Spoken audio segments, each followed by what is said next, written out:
Form कितनी हो गई टॉ की पी ई साइन थीटा और वेक्टर फॉर्म कितनी हो गई पी क्रॉस ई।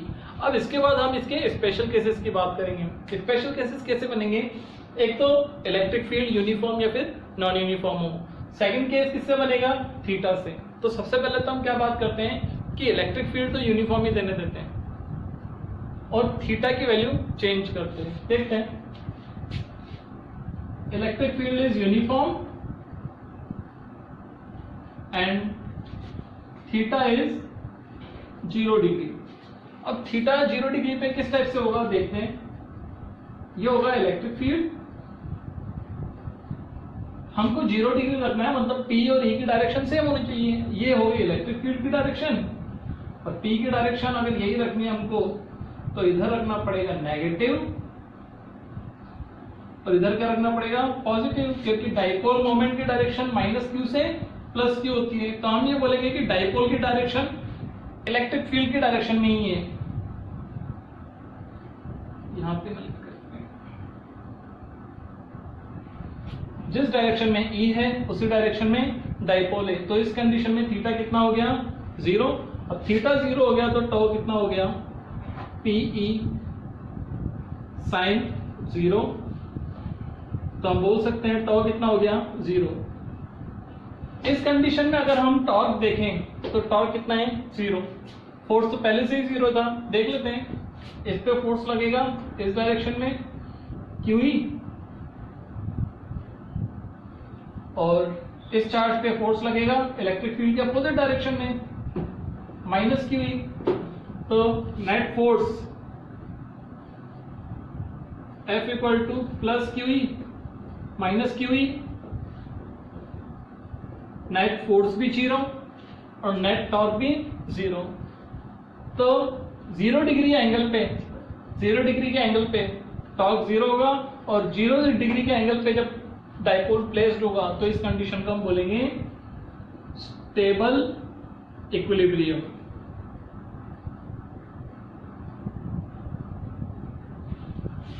अब क्या हो जब एंगल 180 डिग्री का हो, तो 180 डिग्री का अगर एंगल होगा तो साइन 180 की वैल्यू भी 0 होती है। तो वहां पे देखते हैं डाइपोल को क्या बोला जाएगा। केस 2, ये तो केस 1 है। केस 2, यहां पे भी इलेक्ट्रिक फील्ड हमको यूनिफॉर्म ही रखना है। थीटा जो है वो 180 डिग्री रखना है। अब थीटा 180 डिग्री कैसे होगा, इलेक्ट्रिक फील्ड की डायरेक्शन ये एंड डाइपोल की डायरेक्शन, डाइपोल मोमेंट की डायरेक्शन -q +q। तो डाइपोल मोमेंट की डायरेक्शन हम देखें वो है ये P की डायरेक्शन है और E की डायरेक्शन इधर है। तो थीटा 180 डिग्री हो गया, ठीक है। तो यहां नेट फोर्स कैलकुलेट कर रहे हैं तो नेट फोर्स से यहां पे भी 0 ही आएगा, +q -q करके 0 आएगा। एंड नेट टॉर्क की बात करें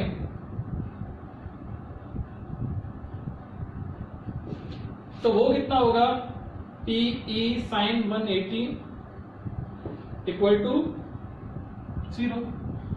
अब इन दोनों में डिफरेंस क्या है, इन दोनों में डिफरेंस हम ये देखते हैं। एज्यूम करते हैं कि इलेक्ट्रिक फील्ड की डायरेक्शन है और डाइपोल प्लेस था इस टाइप से, दोनों की डायरेक्शन सेम हो गई। अब हम डाइपोल को थोड़ा सा मूव कराएं, थोड़ा सा टिल्ट कराएं तो ये कुछ एंगल आ गया। अब इसको अगर हम फ्री छोड़ देंगे तो क्या होगा, ये उसी डायरेक्शन में जाना चाहेगा, 0 डिग्री की डायरेक्शन में जाना चाहेगा, मतलब 0 डिग्री का एंगल बनाना चाहेगा। तो इसलिए इसको क्या बोला गया स्टेबल। इसकी स्टेबल कंडीशन यही है। अब इस कंडीशन में हम देखें जब इलेक्ट्रिक फील्ड की डायरेक्शन ये है और इलेक्ट्रिक डाइपोल मोमेंट की डायरेक्शन ये है। अब यहां से हम थोड़ा सा अगर इसको टिल्ट करें तो इसके बाद ये सीधा कहां जाएगा, यहां से इधर नहीं आएगा, यहां से जस्ट पूरी ये वाली कंडीशन आ जाएगी। तो 180 डिग्री वाली कंडीशन में टॉर्क तो आ गया, लेकिन इसको स्टेबल इक्विलिब्रियम ना बोल करके अनस्टेबल इक्विलिब्रियम बोलेंगे। तो यूनिफॉर्म इलेक्ट्रिक फील्ड में इक्विलिब्रियम दो टाइप के होते हैं, स्टेबल इक्विलिब्रियम और अनस्टेबल इक्विलिब्रियम। अब क्या हो जब इलेक्ट्रिक फील्ड नॉन यूनिफॉर्म हो। अब E हमारा क्या होगा, नॉन यूनिफॉर्म। तो केस थर्ड आ गया when E is non uniform. अब नॉन यूनिफॉर्म के केस में क्या होगा,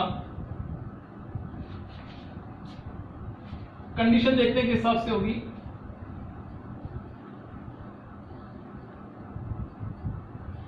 E तो है नॉन यूनिफॉर्म। अब किस डायरेक्शन में इंक्रीज हो रहा है इलेक्ट्रिक फील्ड, तो हम मान लेते हैं ये इलेक्ट्रिक फील्ड के इंक्रीजिंग के डायरेक्शन है, इस डायरेक्शन में इलेक्ट्रिक फील्ड इंक्रीज होता जा रहा है, मतलब यहां पे कम है।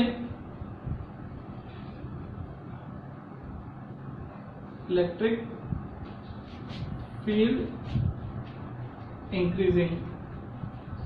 तो हम ये बोलेंगे कि स्पेशल केस थर्ड जो होगा इसमें दो पार्ट होंगे, एक तो when dipole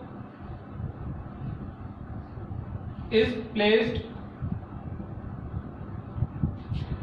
along P and along E and in the direction of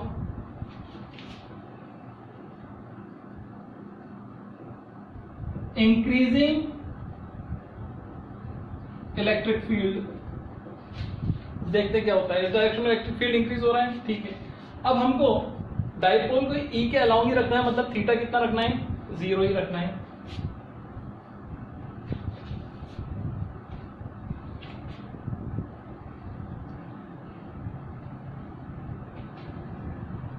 ये डाइपोल मोमेंट की डायरेक्शन, ये इलेक्ट्रिक फील्ड की डायरेक्शन, इस टाइप से रखा हुआ है।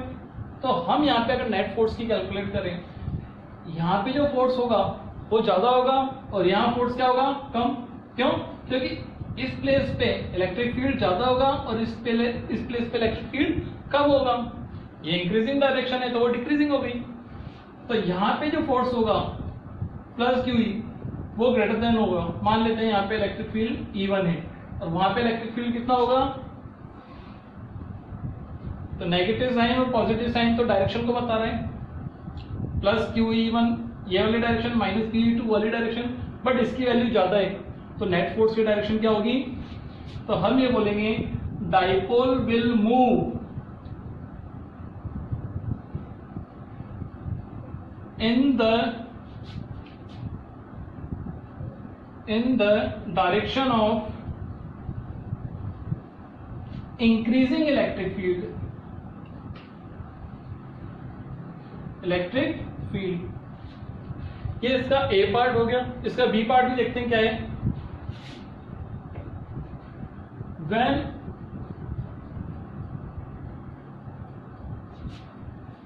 dipole is placed along E but in the decreasing direction of electric field, means पहले केस में क्या था कि इस डायरेक्शन में इलेक्ट्रिक फील्ड बढ़ रहा था, अब हम ये मानते हैं कि इस डायरेक्शन में इलेक्ट्रिक फील्ड क्या हो रहा है, कम, लेकिन इलेक्ट्रिक फील्ड की डायरेक्शन अभी भी यही है। ये हो गई इलेक्ट्रिक फील्ड की डायरेक्शन। डाइपोल की डायरेक्शन अभी भी वही रखनी है क्योंकि थीटा को कितना रखना है, 0 minus Q plus Q। Dipole की डायरेक्शन भी ये है, बट इस डायरेक्शन में इलेक्ट्रिक फील्ड डिक्रीज हो रहा है, दैट मीन्स इस डायरेक्शन में ज्यादा होगा। तो माइनस QE2 की वैल्यू ज्यादा होगी किससे, QE1 से। यहाँ फोर्स QE1 होगा और यहाँ फोर्स QE2 होगा। तो डाइपोल किस डायरेक्शन में जाएगा, so dipole will move in the opposite direction of decreasing electric field। इस डायरेक्शन में इलेक्ट्रिक फील्ड डिक्रीज हो रहा है तो इसके अपोजिट डायरेक्शन कौन सी हो गई, वो, तो डाइपोल उस डायरेक्शन में मूव करेगा। तो ये 3 केसेस थे, वो आपको याद रखने।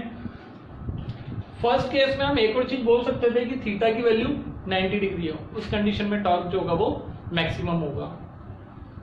पी ई, टॉर्क कितना हो गया पी, तो मैक्सिमम टॉर्क कितना होगा प्लस पी ई, ठीक है।